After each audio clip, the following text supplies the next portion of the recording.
Et j'étais sur un rocher. Et là, déjà le matin, quand je suis parti de chez moi, je passais des moments difficiles déjà. J'avais pas la prière. Ça faisait quelques jours que je ne priais pas. J'allais en réunion, j'étais inexistant en réunion. Et je suis parti aller chasser.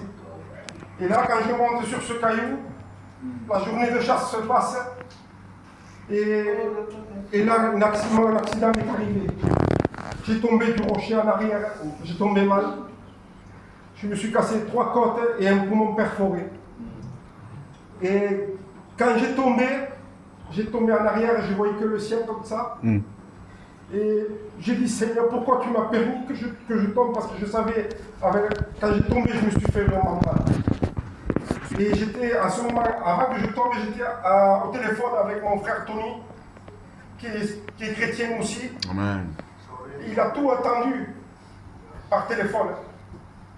Quand j'ai tombé, mais quand on s'est revu après, il me dit, Nicolas, c'est quoi ce soufflement qu'il y avait? J'ai ressenti qu'il y avait quelque chose qui n'allait pas avant que tu tombes, parce qu'il a ressenti l'ennemi. C'est l'ennemi qui m'a fait tomber. Parce qu'il m'a fait tomber parce que j'étais plus avec Dieu. J'étais plus dans la prière. Et ça m'a touché dans ma vie spirituelle. C'est pour ça que j'ai eu cet accident. Et là, les docteurs sont venus, les pompiers. Ils ont mis plus d'1 heure pour me chercher dans la montagne. Ils ne pouvaient pas me toucher. Ils sont venus avec l'hélicoptère pour me chercher. Et là, quand ils m'ont transféré à l'hôpital, j'ai demandé tout à mon cœur à Dieu. Oh. J'ai dit, Seigneur, ne me permets pas ça. J'ai vu tous mes enfants passer devant moi. Ma compagne, j'ai vu.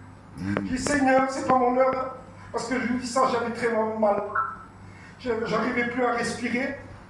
Et là, le Saint-Esprit a agi.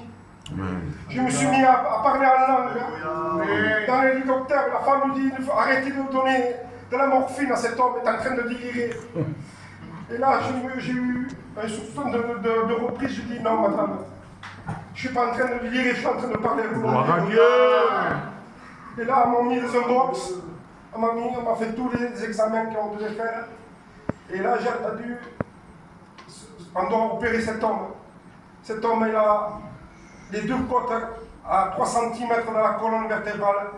Ça ne pourra pas se guérir, il faut l'opérer d'urgence. Alors, ils m'ont mis dans une chambre, ils m'ont mis. Et là, j'ai dit, quand c'est qu'ils vont m'opérer? Le lendemain, il est venu. L'opération ne s'est jamais faite. 2 jours après, j'ai rentré chez moi. Et Gita, quand il dit qu'il pouvait rentrer à la maison, on s'en va. Amen. Quand on a mal ou pas mal, on s'échappe. Parce que les hôpitaux, je ne les aime pas.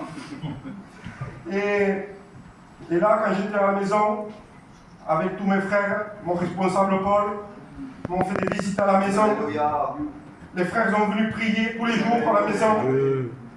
Et 21 jours après, j'ai pu pour revenir dans la réunion. Parce que ça me manquait, moi, une réunion après. Oui. Parce que quand on est dans la difficulté, c'est là qu'on recherche Jésus. Et quand tout va bien, on oublie vite les choses. Et là, quelques temps ont passé, j'ai fait mes réunions.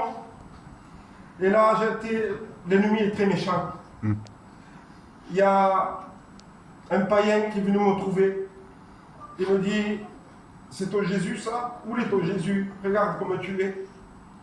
Tu as 3 côtes cassées, tu vas à l'assemblée, tu pries pour rien. Et je n'ai pas dit un mot, je n'ai rien dit.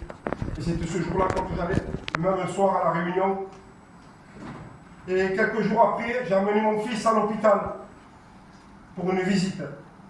Et là, le Saint-Esprit me parle, me dit, tu vas retourner là où tu étais, dans le box, là-bas, et tu vas demander tous tes résultats. Et j'ai dit, Seigneur, je t'écoute et j'y vais. Et je demande les papiers de mon accident. Et là, il me donne, j'ai eu une opération. Pour les hôpitaux, j'ai eu une opération. Et quand j'ai pris ça, j'ai dit, merci Seigneur. Gloire à Dieu. Là, j'ai vraiment fait la conversion avec Jésus.